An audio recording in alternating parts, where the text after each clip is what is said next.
tonight as test scores decline around Minnesota. There's a bright spot on the horizon. We'll tell you what a local school's secret to success is. And the champagne was popped and the division clinched. Kelly Hinseth joins us with more on the Minnesota night, a historic night for the Minnesota Twins. Plus, as vaping concerns grow, we're taking a look at when and how to talk to your kids about the controversial product. Live, local, CBS3 News at 6 with Kristen Vaki, Anthony Matt, Kelly Hinseth, and weather with meteorologist Dave Anderson on Live, local, CBS3. Good evening, I'm Kristen Vaki. And I'm Anthony Matt. Thanks for joining us. Minnesota high school students aren't doing so well on standardized tests. That's according to a recent report from the Minnesota Department of Education. It shows a statewide decline in standardized test scores and math and reading. But there's a bright spot in Hermantown, where their high school's test scores are slightly above average. CBS3's Emma Quinn spoke with school officials about what they're doing to boost scores. Hermantown High School Principal John Munich says several factors have gone into his students' standardized testing success. More than 10 years ago, he says the school changed its math curriculum, including removing a remedial math track. He says those changes saw increased scores for most of the last decade. The school also saw a 15% jump in proficiency with reading scores last year.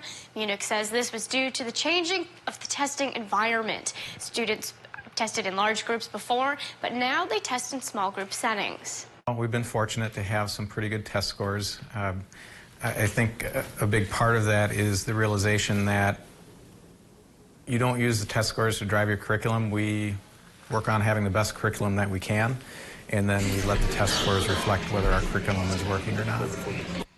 Munich says teachers don't spend a lot of time preparing for standardized tests. They feel focusing on them too much adds pressure to students. And instead, school officials measure student success on the experiences they have in the classroom and their transitions into post-secondary settings such as college and the workforce. And coming up tonight at 10, we'll take a much closer look at Hermantown's testing numbers and how they compare to the rest of the state. All right, let's check it now with Dave for a look at the weather. It felt like a nice fall day out there today. Yeah, once the sun came up, but your neck of the woods was in the upper 20s this morning, Kristen. A little chilly. Yeah, that frost advisory came true, especially for the heart of the Mesabi Range. Hibbing area, 29 degrees. Things will be warmer tonight because of cloud cover increasing. Low pressure system from the west is coming in, chasing away, or at least coming in behind the departing high pressure system there towards the east. Brought the beautiful day today, but perhaps not so pleasant tonight. And then getting into tomorrow, as the kids are getting up to go to school, 30% chance for some rain around the region, mostly cloudy sky and a temp of 50, which again is better than 29. By the noon hour, we're down to just a 10% chance for rain, though, and things will start to clear up. By the afternoon, it should be partly cloudy, high temp 62, pretty close to normal for this time of year, and the sunshine at 3 p.m. Friday could last through much of the day on Saturday. But then another round of rain could be with us for Sunday, and we'll talk about all of that coming up a little bit later here in the newscast. All right, thanks, Dave. President Trump is set to make a campaign stop in Minnesota next month. His campaign team announced the October 10th stop at the Target Center today. The Keep America Great rally is set for 7 p.m. Registration for the event is open right now and will be offered on a first-come, first-served basis. This will be his fourth stop in Minnesota since being elected. We learned today charges will likely be filed tomorrow against two men arrested in connection to a fatal shooting in West Duluth. According to court administrators, they were expecting the two suspects in court today. But after an extension was filed, both men should be in court at 11 o'clock tomorrow morning. The suspects are being held on suspicion of second-degree murder in the death of Tim Nelson. The 33-year-old was found inside a car Sunday night in Duluth's Cody neighborhood. He suffered a fatal gunshot wound. A former northwestern Wisconsin priest has learned his fate after pleading guilty to first- and second-degree sexual assault of a child. A judge sentenced Thomas Erickson to 30 years in prison. However, the sentence is indeterminate, which means he could be let out on parole at an earlier date. In addition, the 72-year-old must register as a sex offender for the rest of his life and is not allowed to own a gun or body armor. Erickson was a priest at St. Peter's Catholic Church in Winter, Wisconsin in the early 1980s and reportedly abused at least 3 boys. The Archdiocese of St. Paul and Minneapolis says Erickson was removed from the priesthood in 1988. We're hearing from St. Luke's tonight after its nurses ratified their contract. That news coming late last night after months of negotiations. Hospital spokespeople wrote that they were pleased to finally come to an agreement. They went on to say they worked in good faith to reach a fair contract. Meanwhile, spokespeople for the Minnesota Nurses Association say they're proud of their nurses for standing up for better pay and benefits. The MNA had been negotiating with St. Luke's since before their contract expired in June. Nurses were prepared to strike next week. We're getting a better idea tonight of when the William A. Irvin could return to its home in the Minnesota slip. You'll remember it was around this time last year that the ship was moved to Fraser Shipyards in Superior for repair work. The move also allowed crews to clear sediment out of the slip. Now deck officials said today there's about a week's worth of work left to do on the ship, but they say that work requires perfect weather conditions. After that, the Irvin needs more work on her hull and to go through inspection before she could return to the slip. So an official return date is still up in the air. We do know, though, that the haunted ship tours are canceled for this year.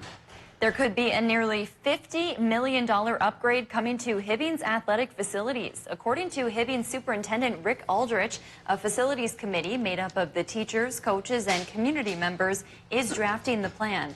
He says it includes a track resurface, turf fields, additional gym space, and a wellness center. Aldrich says he and the school board are working on a strategic planning initiative and will discuss the proposal through that process. No word on where that $50 million would come from. It's a long way down the road, but the Bong Bridge could be getting a big upgrade. According to the Wisconsin Department of Transportation officials, the agency is considering resurfacing U.S. Highway 2 running across the bridge, but that work wouldn't happen until at least 2031. No word on what it would cost. The Bong Bridge was built in the mid-'80s. You'll remember there's also a proposal to repair or replace the Blatnick Bridge. That work could start around 2028. A Hurley, Wisconsin native has been appointed to the Iron County Circuit Court. Governor Tony Evers announced he chose Tony Stella as the court's newest judge. He replaces Judge Patrick Madden, who unexpectedly passed away this year. Stella is the former Iron County DA. It's a dangerous trend affecting young people, and tomorrow you'll have the opportunity to learn more about vaping from professionals. Essentia Health will host a vaping panel Friday afternoon at the Duluth Entertainment Convention Center's Harborside Ballroom. The panel is called Vaping, the Epidemic Gripping Today's Teens in Addiction. It features guest speakers from Essentia who will assess the scope of youth tobacco and nicotine use. The forum begins at 3:15 and is open to the public. This panel coming just days after thousands of THC vaping cartridges were seized in Minnesota. Marielle Mose tells us the best tactics for talking to your kids about vaping. Our partners at CDC, when Daniel Huff with the Minnesota Department of Health and Brian Markart with the Department of Public Safety welcome everybody took the podium Tuesday to address the 75,000 THC vaping cartridges being seized in Anoka County, one message stood out. I want to urge all parents, have conversations with your kids. I'm taking this opportunity to talk to my kids about vaping, and I would encourage all parents to do that. After both agencies said parents should talk to their children about vaping, we want to know exactly how that conversation can happen. So we turn to an expert here at the Minnesota Children's Hospital. I think the conversation, though, really needs to start much earlier than people are thinking. Dr. Gigi Chawla at Minnesota Children's Hospital says talking with your kids about the dangers of vaping is the most important thing you can do. When you talk with kids who are in 5th and 6th grade, they've already been exposed to vaping. So really even earlier than that. She suggests starting the conversation by asking what your child sees at school and if they see others vaping. Ask about the environment around the child as a segue so that you're not necessarily directly asking your child, do you vape? Dr. Chawla says research is already showing that vaping can become an addiction. That addictive personality trait hopefully will not translate to other addictive personality traits. She says there's not enough research yet to prove long-term developmental effects. We are still in the learning phase about vaping and the consequences of it. Marielle Mose, WCCO 4 News. The CDC says they have had 530 reported lung injuries from vaping. 10 of those people have died, including one person here in Minnesota. Prior Prior to this season, no Major League Baseball team had ever hit more than 267 home runs. This season, the Twins did that. Before this season, no team had ever had 5 hitters with 30 or more home runs. The Twins also did that. Now, with the records and the accolades, the Twins have something they haven't had since 2010, and that's an AL Central Division title. This was the scene in last night's locker room in Detroit. The magic number coming into last night was 2. They needed any combination of 2 wins or 2 Indians losses, who trailed the Twins by 4 in the division. The Twins got the job done in Detroit, and then they waited not too long after that, long enough for it not to happen until our 10 o'clock sportscast. The Twins learned that the Chicago White Sox knocked off the Indians, and then it was time for the champagne, rather. So now the Twins have earned themselves a date with a team not yet determined. Likely, it'll be the New York Yankees, which I won't bring up our track record with them in the playoffs at this moment because this is a happy occasion. We'll have more on the Twins, including highlights from today, coming up in sports. Probably a good idea. Thanks, Kelly. Still to come on Live Local CBS 3. Want to only buy 1 fishing license for the rest of your life? We'll tell you why that could soon be the case in Wisconsin. And the 148th receives 2 very high honors. Details coming up. High temp made it to 64 degrees today after a pretty cool start for some towns. Thickening cloud cover tonight will keep it not so cool by tomorrow morning. But along with that, we'll get a good chance for rain, which we'll talk about after our break. CBS 3 News is brought to you by Fond du Luth Casino.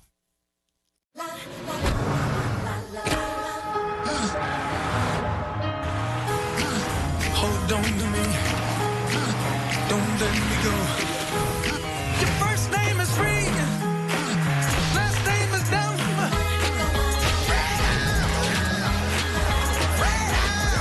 For a limited time during SUV season, get over $7,000 total savings on a 2019 Edge.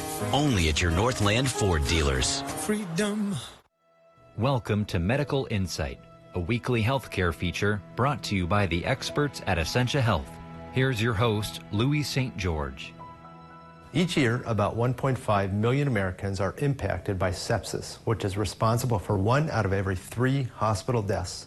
A new program at Essentia Health is aimed at detecting sepsis earlier and responding to it faster. Sepsis is when you have an overwhelming response to an infection. So if you imagine that if you got an infection on your thumb would get red and swollen, and that's a normal response that your immune system has to help fight the infection. When you get sepsis, what is happening is that entire response is happening throughout your whole body. And the immune system it's overreacting to the infection in a way that is now damaging your organs. Probably the most important thing that we can do is identify sepsis early. And what we need to do is, as soon as we identify it, starting the patient on broad spectrum antibiotics and getting them appropriate IV fluids to help improve their circulation. Early detection can save lives, and confusion is a red flag.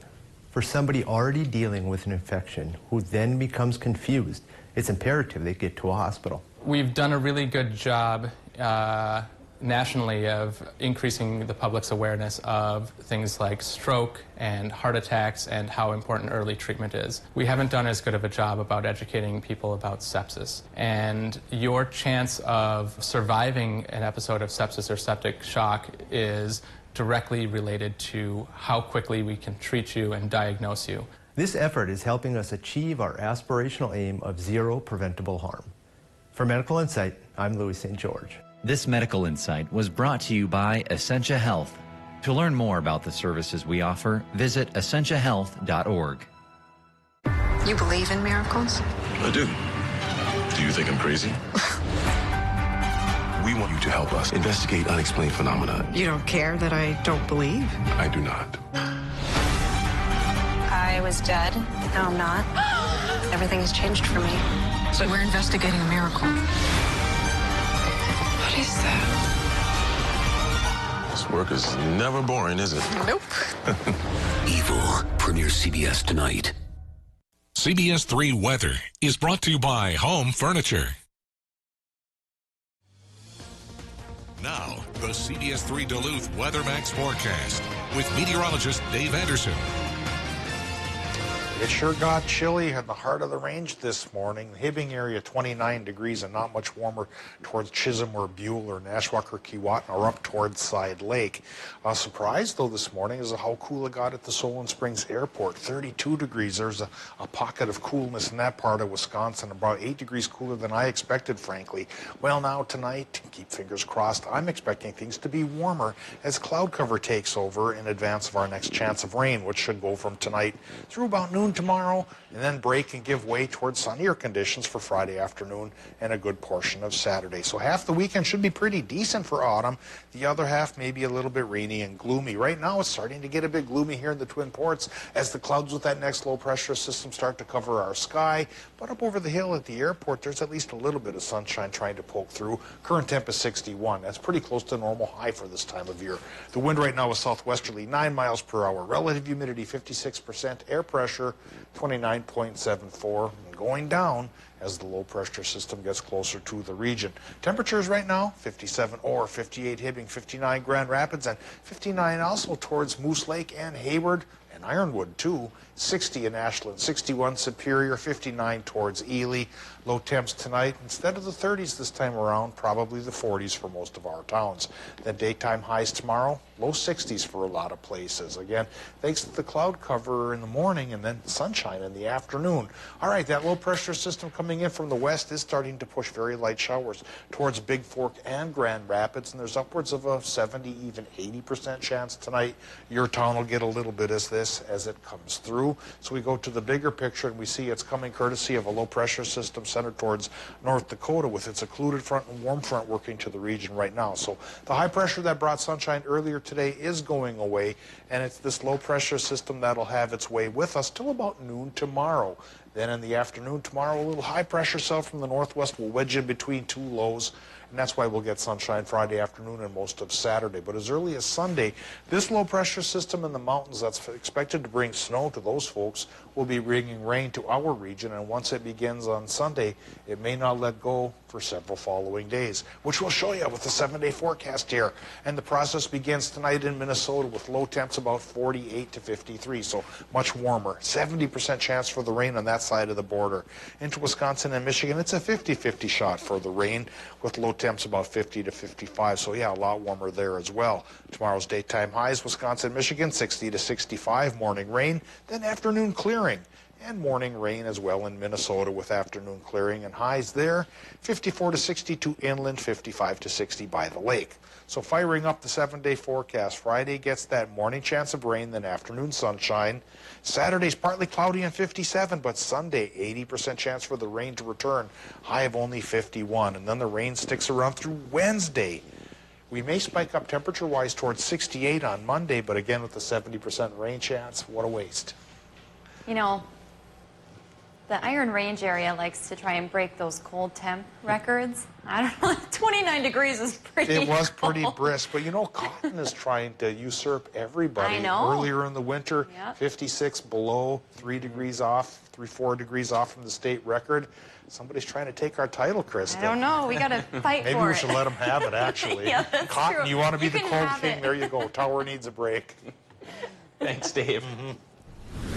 A bipartisan group of Wisconsin lawmakers are proposing the creation of a lifetime fishing license. The cost of the license would be $577. The cost of a license is currently $19.25. That means an angler would need to purchase about 30 annual licenses to offset the cost of the lifetime one. Co-author and Republican Senator Patrick Teston is hopeful it will become law this spring. It's similar to what states like Ohio have done, and we just want to make sure that anglers who like to go out on our great Wisconsin waters have the ability to get that lifetime license. Lifetime license holders still must purchase a fishing stamp if the type of fishing requires. Minnesota already has a lifetime license option available. A big honor today for the 148th Fighter Wing. The base was named the 2019 Spats Trophy winner. The award is given to the most outstanding flying unit in the National Guard. And if that wasn't enough, the 148th also received the 201 Air Force Association's Outstanding Air National Guard Flying Unit Award. Both the honors are based on overall combat readiness and the unit's overall performance. They take other things into account, such as flying safety, retention, special missions, and much more. 148th members say they're proud to receive the honors. That the 148th Fighter Wing has a legacy of excellence, you know, back from the 1940s, the late 1940s, since we've been here flying fighters, that we've just had this awesome tradition. And it's this group of men and women that come up here and work hard day in and day out. And I think the awards that we win just kind of goes to show what a great group of people we are. The 148th F-16 crew chief echoed those sentiments, saying these honors were all about teamwork. It's definitely a team effort, and you can definitely see that through everyone. Everyone basically becomes an expert in their job, and they have a very clear-cut understanding of the mission, and I believe that's a direct result of that trickle-down effect from our leadership. 148th officials say along with their high deployment, recruitment, and retention rates, their members also completed more than 6,000 volunteer hours within the community last year. Kelly's here to talk a little bit about sports. More Kelly? baseball. Really, I'm shocked. I don't know if you guys heard, the Twins and the Brewers have sealed their playoff feat. They still had games to play, though. Highlights from Detroit and Cincinnati coming up next. Seize your new Can-Am from Duluth Lawn and Sport, the region's largest power sports dealer. We're going above and beyond to get the full story. Asking the tough questions is just part of the job. CBS3 live cams are brought to you by Kohler Toyota, home of the largest selection of SUVs in the Northland. Visit KohlerToyota.com for 50th anniversary specials. Schneiderman's helps you celebrate life's happiest moments when everyone has a spot. Even Spot. Now is the best time to save at Schneiderman's Furniture, but hurry in because Schneiderman's Customer Appreciation Sale ends Monday. When you shop at a locally owned business, your money stays in your community. I love coming down here and I want to support the local businesses. I say, hey, come on, it's entertainment, it's a show. And the construction workers are waving and are offering to help me in any way they can. As a proud member of the Clean and Safe team, I love downtown Duluth because it is my downtown. Jump in a ramp, come down to Superior Street. Everybody's here. We'd all be thrilled to see you. The heart is still beating down here in the Heart District. My mom washes the dishes before she puts them in the dishwasher. So what does the dishwasher do? Cascade Platinum does the work for you. Pre-washing and removing stuck-on foods the first time. Wow, that's clean. Cascade Platinum. Everything was so fresh in the beginning, but that plug quickly faded. Luckily, there's Febreze Plug. It cleans away odors and freshens for 1,200 hours. Breathe happy with Febreze Plug. Make mom or grandma's jewelry new again at Numi Jewelers. Come to our rebound show Thursday, October 3rd. Bring an old ring, pendant, or earrings and design a new piece you will love. True love is guaranteed at Numi Jewelers. At Super One Foods, we're always looking for new talent to join our 5-star service team. We are a growing family-owned company that provides opportunities to learn new skills and enhance your working knowledge while serving your friends and neighbors. From flexible scheduling and variety in jobs to competitive wages and exceptional benefits, Super One Foods offers an excellent environment to grow both personally and professionally and can provide you with the foundation for career advancement in the communities we serve. Come join our team. Super One Foods. Jobs right in your neighborhood. Here's this week's CBS3 Game Day lineup. Brought to you by Kohler Hyundai. You're not just getting a car, you're getting Kohler. America's Most Watched Network. Tonight starting at 7, only on CBS3 Duluth. Then stay tuned for CBS3 News at 10. Duke is a man of few words and many songs. Let freedom Gone country. Ain't going down till the sun comes up. It's 102.5.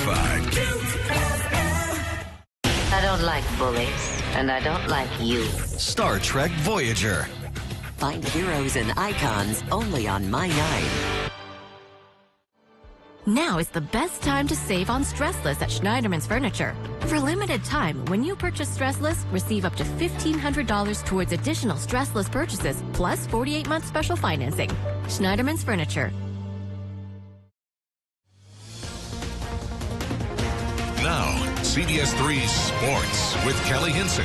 Well, the Twins may have had their fun and games in Champaign last night, but turnaround today, They still got a regular series to complete, starting with a series finale with the Detroit Tigers today in an early one. La Tortuga, a.k.a. Williams Astadio, was an absolute party animal last night along with the rest of the team, but it didn't seem to faze him today. Singles one to left field, brings in Ian Miller. Twins tie it in the top of the fifth. Same frame, they keep it rolling. Otherwise, Jake Cave keeps it rolling, rather. Flies one out toward the wall in left center, lands just shy. 2 runs will dart in for the Twins. Those are the go-ahead to the seventh. Just because we have the division doesn't mean the home run party has to stop for this squad. Jonathan Scope takes this one deep to left field. Folks, that is home run 300. The Twins become the first team to ever do that. We've heard that sentiment a few times before this season. Twins win today. Nice little cap in Detroit, 10-4 the final. And the Brewers, with a playoff berth under their belt, they now set their sights on the NL Central title. Milwaukee only 1.5 games back of St. Louis. Crew closing out their series in Cincy. 4th inning, Brewers down 1. Orlando Arcia shoots a liner to left. Outfielder couldn't come up with it, and all 3 base runners come around to score. To the 5th, now 4-1 Brewers. Manny Pena adds to it. He finds a gap in left, and this one goes all the way to the wall, scoring 1. Brewers hang on for the 5-3 victory. They move within 1 game of St. Louis. It was the night to clinch playoff spots, apparently, last night. Before the night was over, Minnesota United, in their 4th season as an MLS team, their first in Allianz Field. The Loons came from behind in last night's game against Sporting KC. Hassani Dotson added this game winner in the 90th. Both Loons goals didn't come until after the 70th minute. Minnesota hopes to climb even higher in the Western Conference standings in the final couple games in the hopes of securing at least 1 home game at Allianz Field. Their next home game is Sunday at home against first place LAFC. It'll be a short turnaround for the Green Bay Packers tonight as they get ready to face Philly tonight. The Packers averaging less than 300 yards a game, minus 28th in the league. They have converted just 9 of their 36 third downs. And Matt LaFleur says that the lack of offensive flair there is all on him. I just think that's part of my job. I'm always going to look at myself in the mirror first, and if I think I can do a better job, I got no problem saying that. And I know that there's a lot of areas where we have to be better, but ultimately I truly believe that it starts right here. I just think there's more out there for us as a football team, and that's not just offense. That's offense, defense, and special teams. That's all 3 phases. That's going to do it for sports. All right. Thanks for joining us. We'll see you at 10.